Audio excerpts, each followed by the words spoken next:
For over 20 years, one broadcaster ruled the morning airwaves in Louisville, Kentucky. You know, Reed, every time this day rolls around, Halloween Day, I remember what happened to me when I went out tricking and treating when I was 7 years old. What happened? Somebody put some tacks in a cookie.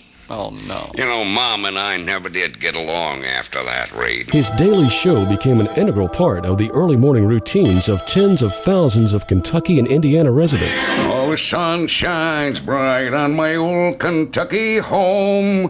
It is summer.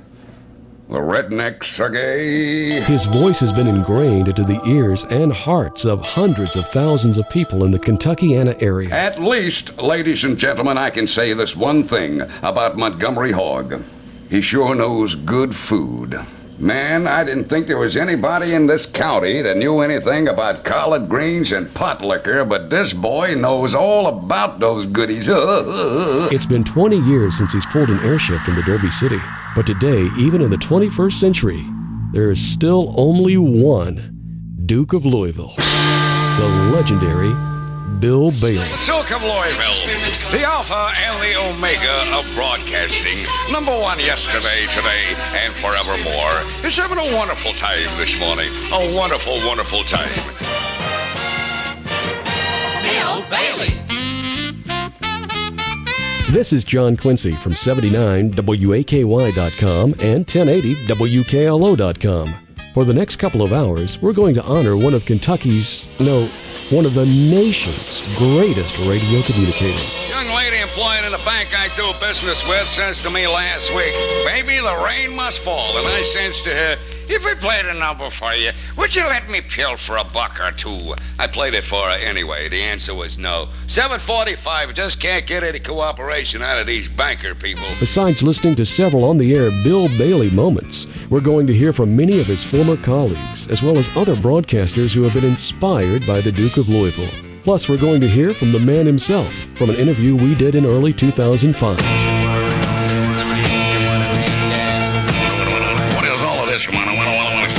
I'm listening very carefully. I got a feeling these characters here are uttering some words that they shouldn't be uttering. Naughty, ugly words. WAKY. 6:15, 15 minutes after 6 at WAKY. We asked Bill about his early days in radio. First commercial job I had in Anchorage, Alaska, 1954.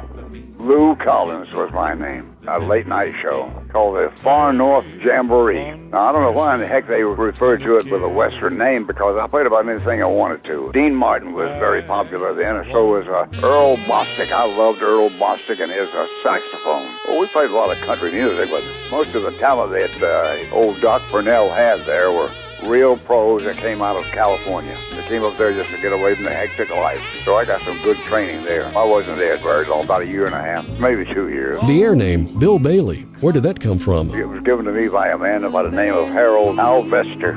And maybe you know Hugh Holder, the old-time announcer. He was the original announcer on the Lone Ranger series on television. And he also did the announcing show on the See It Now news show. And I was proud to work with him. He taught me a lot about how to read commercials. Came back to the United States and worked for a while in Twin Falls, Idaho, where I lived with my wife. Then worked in Burley, Idaho, which was a mammoth town of 7,000 people. One of the best jobs I ever had in radio. Those people there that love radio. Phil Gray, now with KDGY in John Day, Oregon, was in high school in Burley, Idaho, while Bill Bailey was at KBAR. Well, my memories of Bill goes back to about probably March of '62 when Bill came to K-Bar Radio in Burley, Idaho. That's KBAR. He had last worked at Keep Radio in Twin Falls. I remember Bill rolling into town in about a 1953 Studebaker. It was blue in color, all oxidized, and for some reason, what really sticks out in my mind is the trunk was wired shut with a piece of baling wire which was attached to the bumper. Bill took right to Burley, and Burley took right to Bill.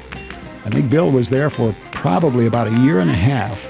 Every day after school, I'd haul out to the radio station and hang around and listen to Bill, and he'd tell stories. And it was just a great time playing rock and roll music in high school and listening and hanging out with a great person like Bill. Bill Bailey continues describing the trek that would take him to the Derby City. And then from there on, I went to Houston, Texas and worked for a while and almost clashed with Gordon McClendon.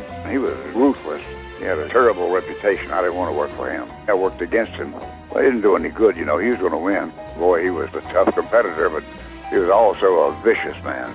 And then for years, man, I wasted my time fooling around with people that top 40 radio that it never did appeal to me. I just didn't like it because there was no opportunity, to be innovative or display your personality. In 1965, Bill made the move that would start a 20-year run as the Duke of Louisville. Working down in North Carolina and Winston-Salem.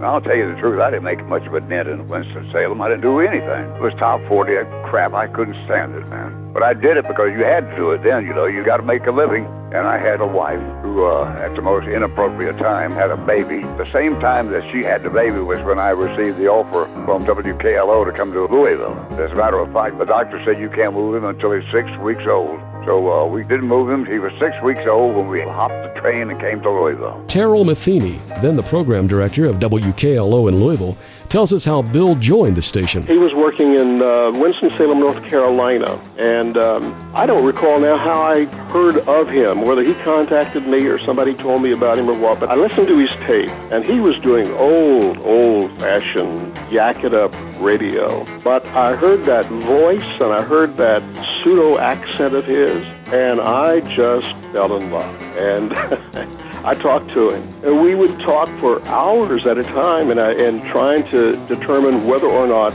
he would do or could do what I wanted him to do. And that was simply to continue to tell these stories that he told. But I wanted him not to do it 5 or 10 minutes at a time, but to do it 30 seconds at a time. Before I hired him, I took the tape into Ernie Goodrich, who was our general manager and quite a guy, and he took the tape home. In the radio station, he didn't hear the magic, I don't think. He took the tape home. He listened to it while he was having breakfast. He said he listened to it while he was brushing his teeth and shaving. And while he was shaving, it hit him. And he came back and said, yeah, let's do it. So we hired Bailey. Loaned him bus money to get to Louisville, paid him $165 a week. He and his bride and baby arrived in town. They stayed with me for a while until he got a little flea bag of an apartment someplace. Big swinger, Bill Bailey. WKLO here in Louisville.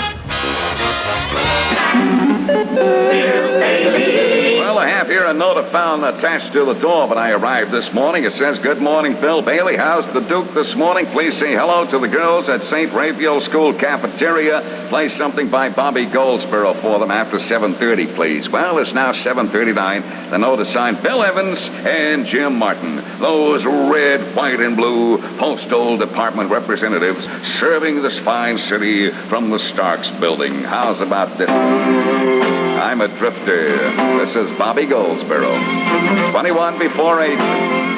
58 degrees. Good morning.